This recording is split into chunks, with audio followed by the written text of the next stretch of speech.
Hey guys, how are you doing? How's the day been? Awesome, great. It's good to be back here at Falmouth Academy. I was an FA graduate. Well, I went to FA for 3 years, and raise your hand if you're an FA kid. Okay, raise your hand if you're with Athens. All right. These are my people.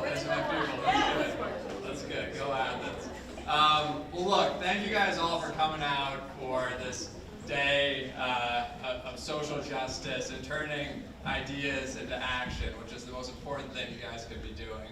I'm a state rep from Falmouth. I live down the road. I also have Martha's Vineyard in Nantucket.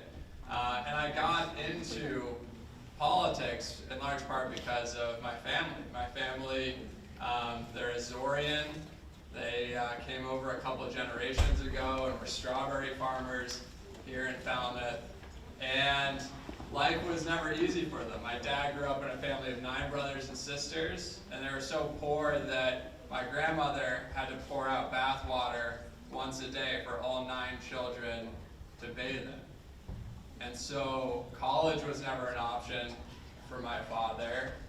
He didn't even graduate from high school, but he had ambition and drive, and he started a small company, worked to see it grow, and got to witness the reward of his hard work when I graduated from college.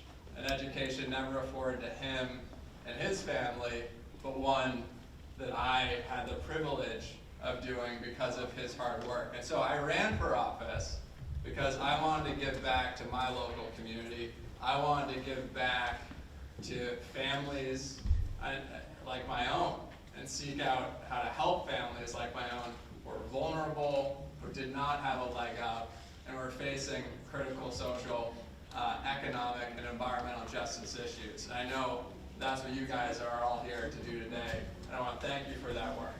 Because, let's be honest, stories like mine and my father's are being told less and less here on the Cape and Islands. And for our generations, we are facing so many challenges. Challenges not created by us, but challenges that we have to fix.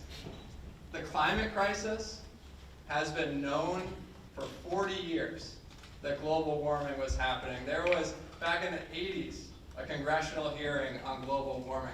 Our leaders haven't done anything that is needed to meet the scale of the problem at hand. That is going to fall on us.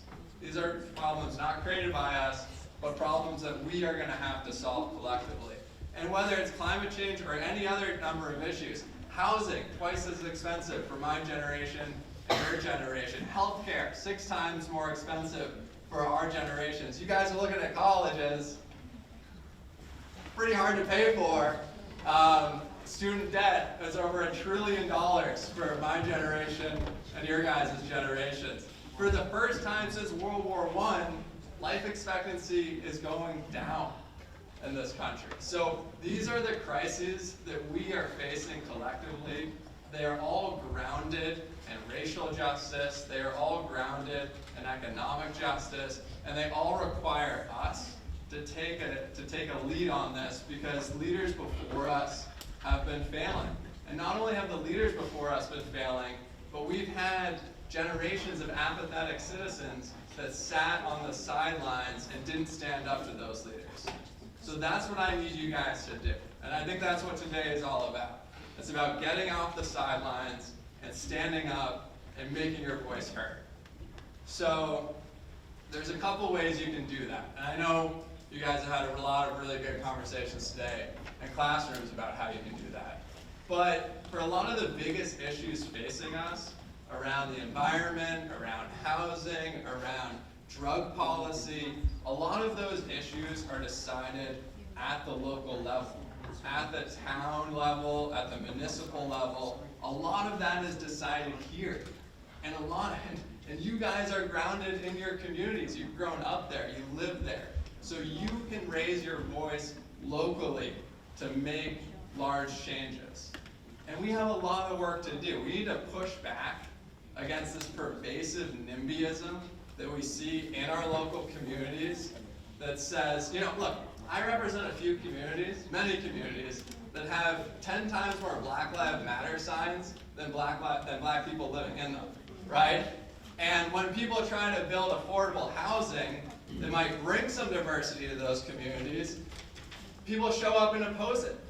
And the people who have those signs in their yards, they stay at home. They're not at the planning board meeting. They're not out pushing for real policies that can actually change our communities and bring in the people, the vibrancy that we want, and tackle those racial, social, and economic issues that are so important to all of us. So I need you guys to show up.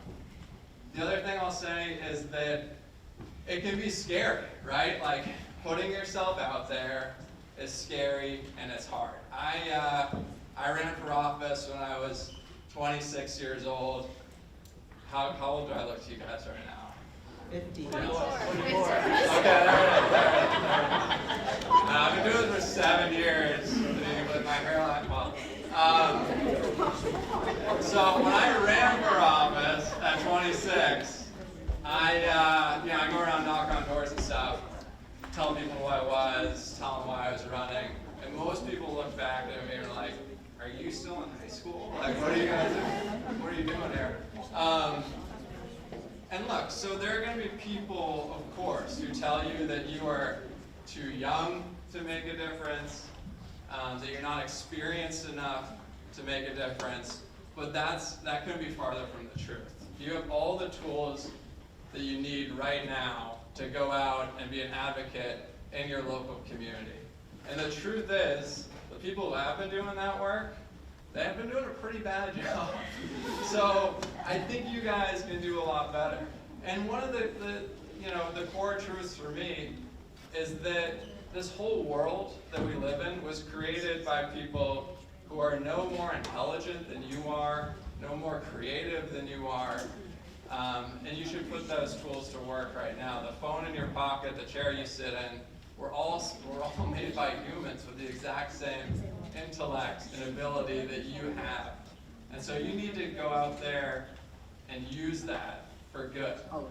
And that's the other thing I want you guys to come away with, which is, once you do go out and try to take that power, because look, power is never given to you. You have to go out there and take it. But once you do, make sure that you are leading with empathy. That is one of the most important things. That if you get any power, you have to make sure you are leading with empathy, compassion, and a common respect for humanity. And we've seen time and time again how people in this country and elsewhere, and you can look throughout human history, have used that tool of fear to try and keep people on the sidelines, but also use that tool of fear to try to divide us. And it's incredibly powerful because fear is so powerful. And we saw that in this district just a couple of months ago when one of the most powerful people in the country, the presumptive Republican nominee for president, rounded up a bunch of immigrants, put them on a plane to Martha's Vineyard on a lie.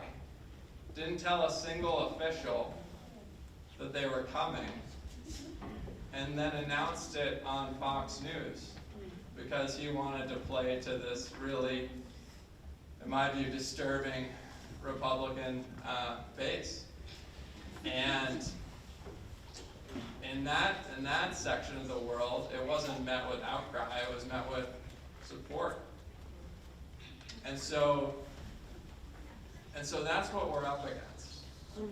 And that is the consequence of not lending your voice in opposition to actions that try to dehumanize people, actions that try to other people.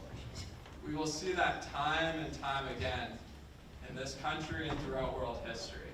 And it's on all of us to go out there, trying to use our voice to take what power we have, and then use that power to lead with empathy and lead with the embodiment of treating everyone with humanity and dignity and the respect that every person deserves. So I'll end with this. which is to say that we don't have much time here. We have these crises that are building and building and building, and we have a country that's really at an inflection point when it comes to using fear to try to divide us.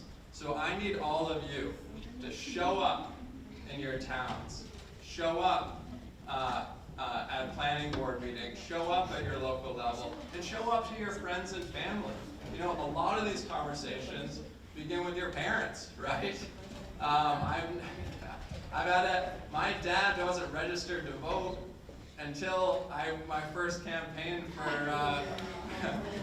for Elizabeth Warren back in 2012. I was working 100 hours a week. And I'm like, Dad, you gotta go vote if I'm putting all this work in. So it also starts at home and educating your parents. Well, look, I just want to say I am so grateful to you guys for coming out, putting in the work, doing the work, and you guys give me hope for the future. So thank you.